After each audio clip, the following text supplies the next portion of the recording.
তো দেখেন আমি স্কুলে আসছি, হঠাৎ করে চোখে বললো ফুলের গাছ। দেখেন ফুলগুলো কিন্তু অনেক সুন্দর, যা তবু এখানে অনেক রোদ, তারপরেও কিন্তু ফুলের তেমন গন্ধ নাই। তো আপনি একটু কমেন্টে বলবেন যেগুলো কী ফুল। আর স্কুলের আশেপাশে এরকম ফুল থাকলে কিন্তু ভালোই লাগে, দেখতেই পারতেছেন। দেখেন অনেক সুন্দর কিন্তু ফুলটা। হ্যাঁ, তো যারা ভিডিওটি দেখতেছেন অবশ্যই কমেন্টে বলে যাবেন। আর আমার স্টার সেন্টার বাড়িতে বলতেছে আপনারা অবশ্যই ফুলের ভালোবাসা দিবেন আমাকে। তো দেখেন পিছনে কিন্তু অনেক ফুল, অনেক।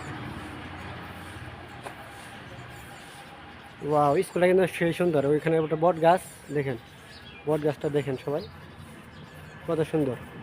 ওখানে আমরা সবাই লাঞ্চ করলাম। লাঞ্চ করার পরে আমরা সবাই এখানে বসে আছি, কারণ দুপুরে খাওয়া দাওয়ার পরে একটু রেস্ট নিতে হয়। এই জায়গায় সবাই একটু বসে আছি, দেখেন কত সুন্দর বট গাছটা।